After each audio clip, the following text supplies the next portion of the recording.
So, so a lot of life has to come with balance. You know, they talk about work hard, play hard, and quite honestly, you want to enjoy as much of life as you can.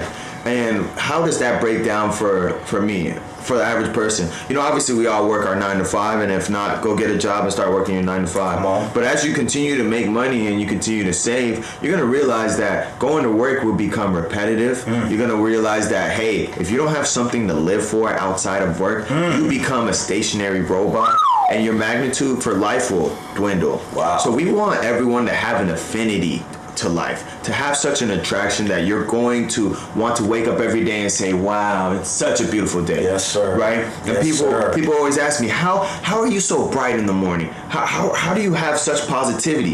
You know, even last week people were like, Paul, you are the most positive person I know. That's why I love being around you. And you want to know how? It's because I've prioritized happiness. Yes. And happiness for me is understanding that life does not revolve around going to work and coming home. Life is about what I do in my extra time outside of work. So that's why I always remain goal oriented. These goals that I have are going to be the reason why I can sit back, Right. chill whenever I want to, spend time with family, grandchildren.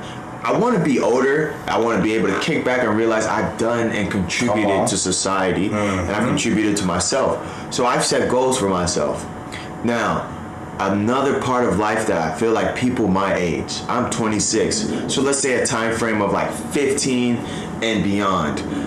What we struggle with is having distractions and detractors from our goals and our happiness. So I took it upon myself to think, what are some things that might throw you off your goals? And for me, a lot of it could be dating.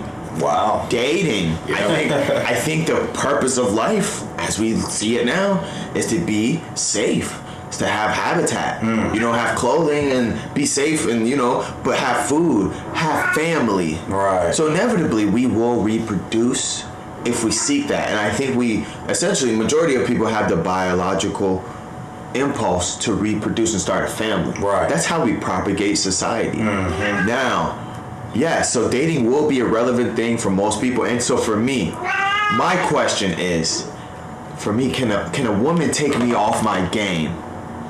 Right? Simply put, yes. Yes, a million times. Agreed. They can take you off your game, right? They can take you off your game, but should you allow them to take you That's off the your truth. And that's the truth. What you want to do is acknowledge the possibilities and then come up with a counterpoint to be able to counter the distraction. So the answer to that is yes, women can take you off your game. Men can take you off your game if you're a woman, Oh, yes. But we're going to focus on men right now in the perspective of dating women. Right. Yes, a woman can take you off your game because what are the things you need to nourish a relationship? You need to spend time. Yes. What are the things you need to nourish your goals? Spend time on your goals. So there's always going to be that division. I think it's about the mismatch. I think that we're taught to look for the wrong things. And as we become, young men, the first thing we start Googling after is like, the vixen. Let's be real. We like the ass and the tits. Let's be real. No, that's a fact. That's real. So by the time you get like acclimated into the workforce and society after college, then we start thinking about, other aspects of women that actually are better for partnership and making a family. So how women can be distracting is basically choosing wrong, because the aesthetics get us off our game. And at the end of the day, if we were equally matched with someone, then we're going in the same direction. There really isn't any conflict. Right. And then so trying to fight the inevitable, where you have that personal spouse, that person next to you that you're sleeping with, that you're sharing your life with. Right. If they're going in a totally different direction, then you're always going to be perpetually in that state of distraction. Yeah. So I think that's really the issue, is just matching up to the right person. That's a good point. Yeah. I think, and one issue that we fail to sometimes recognize is when you're in this moment, there's emotions that are so interlinked that sometimes having composure and having the impulse to do things will allow you to get distracted as well. Even if you're properly aligned, that's the most beautiful thing you can be, is alignment. When you're aligned with someone and she's following, you guys have a plan of action and you're both doing what you can to contribute she's serving you, you're serving her in ways. You guys understand this is where we're going and this is the end goal. Hey, emotions will still get involved. And as a man, emotions can be very destructive if not properly stabilized and understood. And so it's very imperative to where we can be self-regulators. We have to regulate ourselves and understand our emotions so that it doesn't get in the way of us continuing to build for our legacy. Because at the end of the day, we want a legacy we can leave behind. And so women can take you off your game if you allow it, based off of your emotions, your time management, and just being diligent in building yourself. Right. And speaking of emotion, actually, I wanted to share with you guys some synonyms. All right, we have feeling, sentiment, sensation, reaction, response, passion, intensity, warmth, adore, fire, spirit, excitement. Right. And when it comes to, speaking from a man's perspective, this is something that I always speak about. Yes, we are required to love our significant other. But once again, love is such a controversial word, right? Because, in today's society, right, we have a lot of men who are operating on a low frequency, right? And that is because they fall short by falling in love with their woman. We don't have to go too deep into that because we've already spoken about that on one of our earlier segments. But, it is our job, our due diligence to most importantly be a provider, be a protector, be a priest of the family, right? So it is our responsibility to, kind of hone in on our spirituality, not so much as religion, because we got to think about it, right? There's two trees of life. You have the tree of the Most High God, and you have the tree of man. Religion comes from the tree of man. Okay? We have to disassociate our things from the tree of man. And it is also, once again, it's our responsibility to be the priest in the family. Yeah. Right? It is our due diligence to be the leader in the family. Not to say that women can't be leaders, because think about it. They are leaders in nurturing, right? Yeah. Can men be nurturers? Yes. Okay. If I'm correct, I believe the male frog, it wraps his legs around the baby tadpole until it's able to, walk on the surface. Yeah. I believe the male father is nurturing the baby tadpole up into a certain age. So yes, we do have a nurturing responsibility, but I would have to say women are the more natural.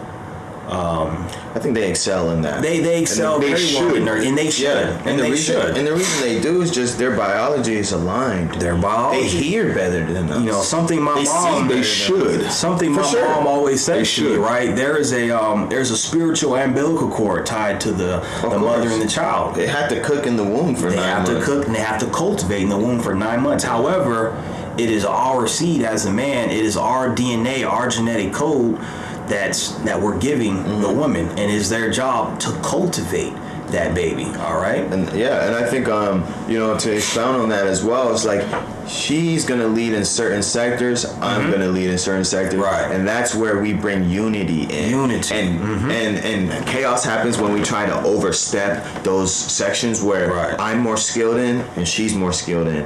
And so as a man, you have to think. If my job is to be, like he said, a prophet, a provider, and a provider could be financial. A provider should really be morality-wise, and through leadership. The money is going to be whatever, but if you can't lead them in the right direction, you're going to be misguided. And if more importantly, if you can't lead yourself in the right direction first, you will never be able to lead a household. So, and that follows. My question is, when does one know that they're ready to date? When are you dating ready? Well, I think that dating is kind of like based on where you are personally. Have you reached your goals in life? Because ultimately, you're going to be more compatible with the person based on where you are. If you're still working on yourself, then you might as well just not date at all. You don't need to be in a relationship. And, one thing that a lot of younger men need to emphasize more on is following and pursuing their purpose, right? Don't be... so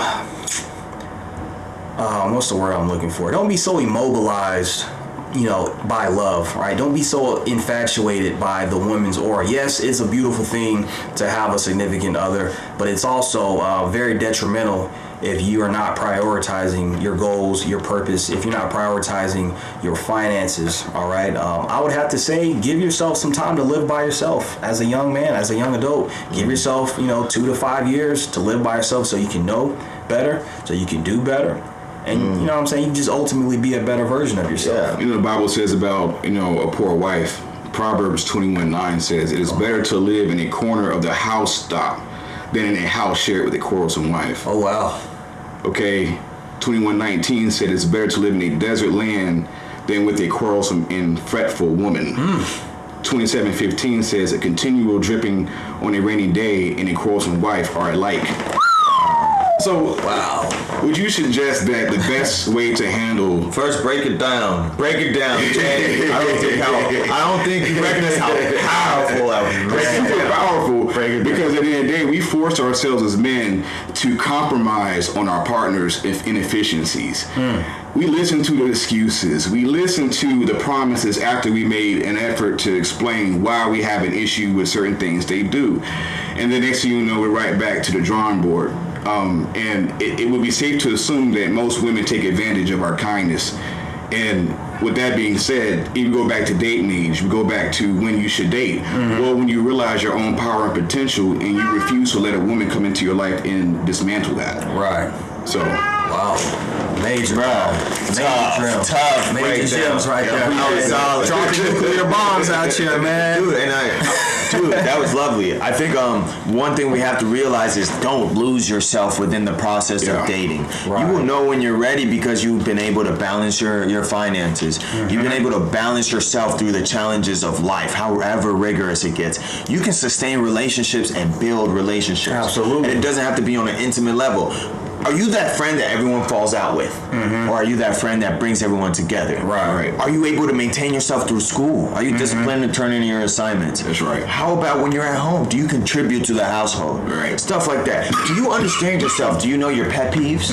Are you able to build yourself up? Can you force yourself to wake up at a certain time? Right. Without an alarm clock. Yes. Yes. Right. And to be diligent enough to make a list and get your priorities out the way. Wow. That's when you know you have become the master of yourself. Self-mastery. You have mastered your intentions, your emotions, your finances. You've done that. And once again,